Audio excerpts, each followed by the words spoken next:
Bem-vindos de novo a BAT 101. Essa é a segunda aula da unidade 8, na qual nós vamos estudar o vocabulário da unidade 8. Vamos começar então. A primeira palavra é a palavra oyev.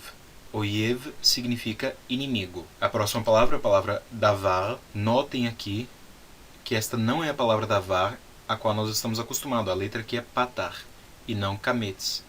Então, davar, escrito com um patar, é ele fala.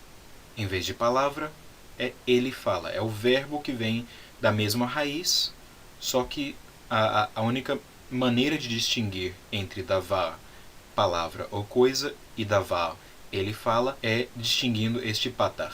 A próxima palavra é a palavra chodesh, que significa mês ou lua nova. Lembrem-se que a sociedade israelita era uma sociedade muito agricultural, então mês, lua nova era a mesma palavra. Em outras palavras, eles estavam sempre olhando para os astros para determinar o seu calendário, enquanto que nós usamos relógio ou mesmo calendário escrito.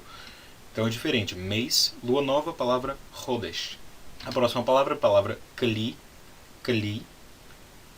que significa vaso, utensílio ou às vezes até coisa mesmo. A próxima palavra é a palavra karat, que significa ele corta. Ou, quando utilizado com a palavra berit, que significa aliança, pode ser ele pactua. Literalmente no hebraico seria ele corta um pacto. Mas como isso não faz muito sentido no português, a palavra karat significa ele corta ou faz um pacto, ele pactua. Mas quando essa palavra é utilizada com qualquer outro objeto, a tradução será simplesmente ele corta. Tá bom? Lakar. Lakar significa ele toma ou captura. A próxima palavra é a palavra midbar. Midbar significa deserto. Essa é uma palavra muito comum no hebraico bíblico. Até o nome do livro de números no hebraico, em vez de ser números, na verdade é Bamidbar, no deserto. Tá bom? A palavra malar. Vocês notarão também que assim como davar, malar tem a mesma raiz, ou o mesmo radical, que a palavra meler. Então, malar significa ele reina. É o verbo que vem do substantivo meler. Tá bom? A próxima palavra é a palavra makom, que significa lugar ou local. Makom. A próxima é naum.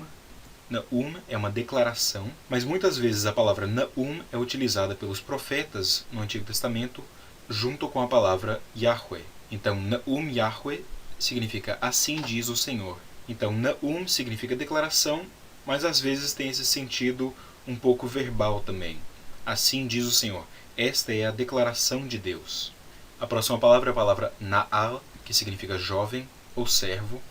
Na maioria das vezes, o significado principal será jovem, não servo, mas às vezes você terá esse sentido servo aqui com a palavra na'al. Notem que a palavra é uma palavra segolada, mesmo que não tenha nenhum segol, tem esse acento na primeira sílaba e é uma palavra segolada. A próxima palavra é a palavra saviv, que significa ao redor. Ao redor. A próxima palavra significa tempo.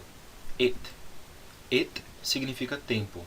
Não confundam este et com o et, que é uma preposição que significa com. Aquela preposição é escrita com aleph. E também não confundam com o marcador do objeto direto, que é escrita também com aleph. Et, escrito com ayin, significa tempo. Tson significa rebanho. E notem aqui que este aleph é um aleph mudo. Então, tson, na verdade, é uma palavra monossilábica. Mesmo que a palavra tson tenha 3 consoantes, ela continua sendo uma palavra monossilábica porque o aleph é um aleph mudo. Tson. Tá bom? Próxima palavra é a palavra kum, que nós podemos relacionar com a palavra makom, porque kum significa ele levanta ou estabelece. Já vimos que a palavra makom significa lugar ou local. Kum é ele levanta ou estabelece, como se estivesse estabelecendo um lugar. Makom, na verdade, é um substantivo que veio do particípio da palavra kum. A próxima palavra é a palavra sar.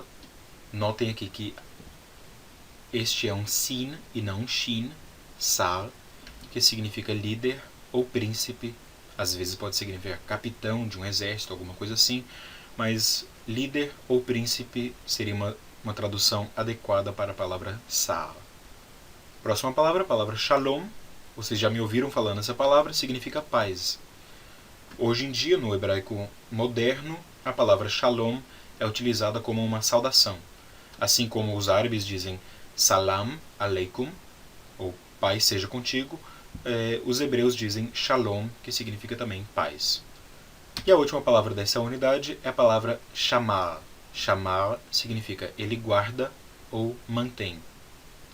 A palavra para polícia, no hebraico moderno, é shomrim, que seria o particípio da palavra shamar. Tá bom? Então só algumas dicas aí para vocês aprenderem essas palavras. Essas palavras também estarão disponíveis no site do BAT 101 e também no Quizlet, que eu fiz alguns flashcards se vocês precisarem de ajuda para memorizar. Então até a próxima aula. Shalom!